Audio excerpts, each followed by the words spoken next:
Subscribe and share my channel Sudarsana. ఓం శ్రీ గురు దత్తాత్రేయ స్వామినే నమః. శ్రీ గురుభ్యో నమః. దత్తాత్రేయ జననము. అనసూయాదేవి పాతివ్రత్య మహిమ. దత్తాత్రేయుని జన్మకు సంబంధించి కొన్ని లీలలను తెలుసుకుందాం.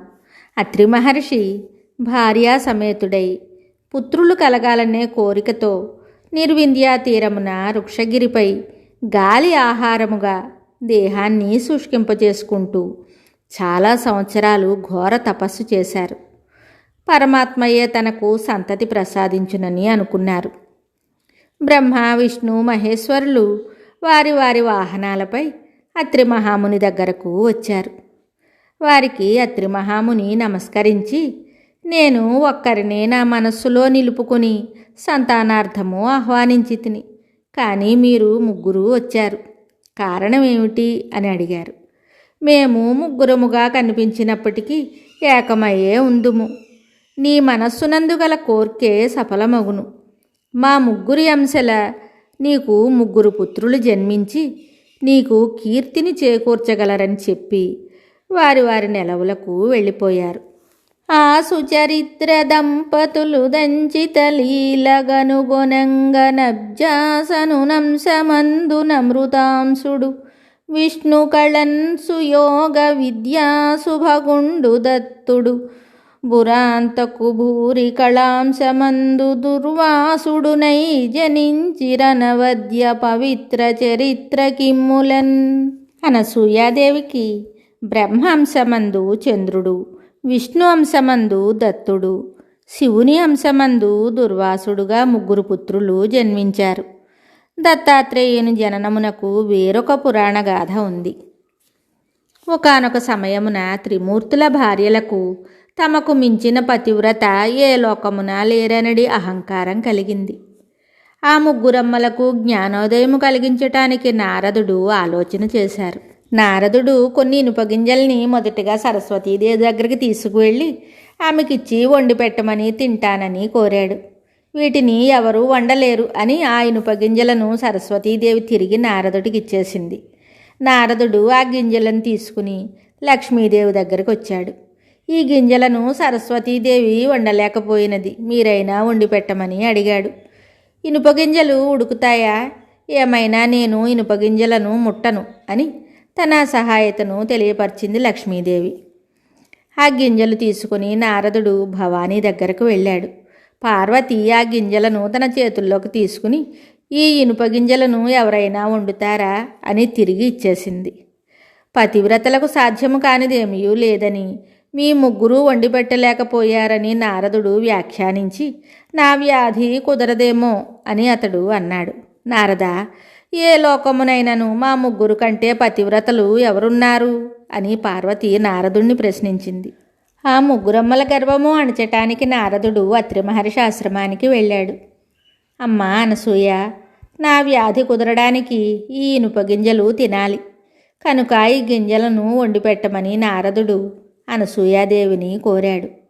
అనసూయ ఆ గింజలను తీసుకుని వాటిని పరిశీలించకుండానే తన భర్తను ఒకమారు స్మరించి ఎసరులో పోసింది. అవి వెంటనే ఉడికాయి. ఆ అన్నాన్ని నారదునికి అనసూయాదేవి ఇచ్చింది. నారదుడు ఆ ఆహారాన్ని తృప్తిగా భుజించాడు. నారదుడు ఈ విషయాన్ని ముగ్గురమ్మలకు తెలియజేశాడు. తమకన్నా మహాపతివ్రత ఉందంటే వాళ్ళు నమ్మలేకపోయారు.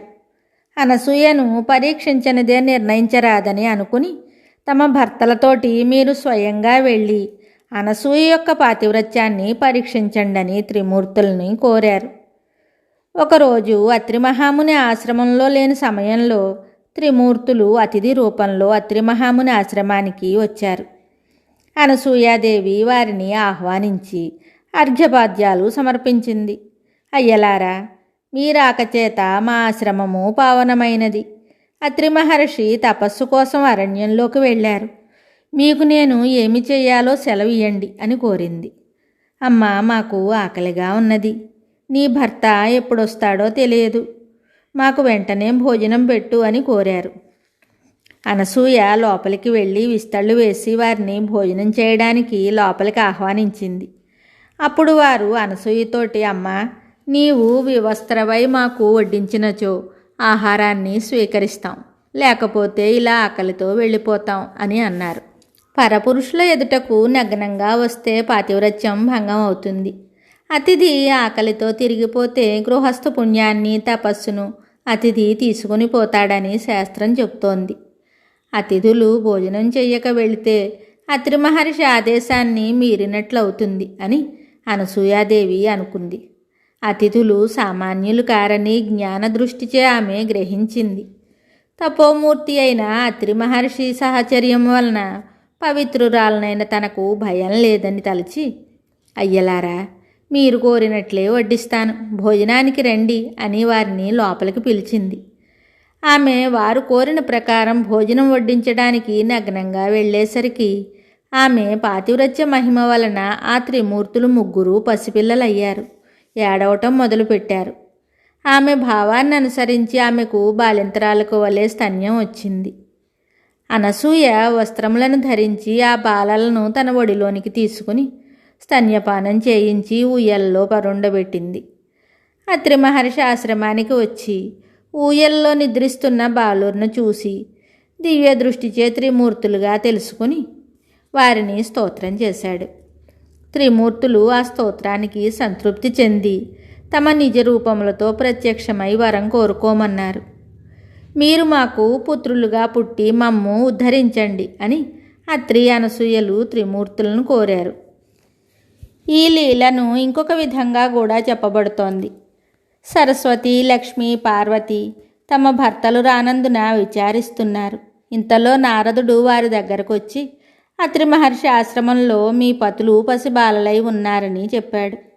మాతలు ముగ్గురు అత్రి మహర్షి ఆశ్రమానికి వచ్చి అనసూయాదేవిని తమ తప్పును క్షమించమని ప్రార్థించారు. నీకంటే ముల్లోకములలో పతివ్రతలు లేరని మా భర్తలను మాకు ప్రసాదించమని అర్థించారు. అనసూయ తన చేతిలోని నీటిని తీసుకుని అభిమంత్రించి ఆ నీటిని పసిపాపలపై చల్లగానే వారు త్రిమూర్తులయ్యారు. త్రిమూర్తులు అత్రి అనసూయలను వరం కోరుకోమన్నారు. త్రిమూర్తులు నా గర్భమున జనించవలెనని అనసూయ కోరింది. త్రిమూర్తులు తథాస్తు అని దీవించి వారి సతులతో వారి లోకాలకు వెళ్ళారు. కొంతకాలానికి త్రిమూర్తుల అంశములు అనసూయ గర్భంలో ప్రవేశించాయి. బ్రహ్మ అంశతో చంద్రుడు, విష్ణు అంశతో దత్తుడు, శివుని అంశముతో దుర్వాసుడుగా అనసూయకు ముగ్గురు పుత్రులు కలిగారు. ఈ ముగ్గురు అత్రి యొక్క సంతానం కనుక ఆత్రేయులని, దత్తుని దత్తాత్రేయుడని వ్యవహరిస్తారు. మరికొంతకాలానికి చంద్రుడు, దుర్వాసుడు తమ దివ్యాంశలను, శక్తులను దత్తాత్రేయునకు ఇచ్చి తపస్సుకు వెళ్ళిపోయారు. వేరొక గాథగా పసిబాలురైన త్రిమూర్తులు ఒక్కసారిగా మారగా తలలు 3, చేతులు 6, తనువు మాత్రం ఒక్కటిగా దత్తాత్రేయుడయ్యను. కనుక త్రిమూర్తులు కృతయుగములో అత్రి అనసూయలకు దత్తాత్రేయుడుగా జన్మించారు. మరి ఒక కథతో మళ్ళీ కలుద్దాం. శుభం. Subscribe and share my channel Sudarsana.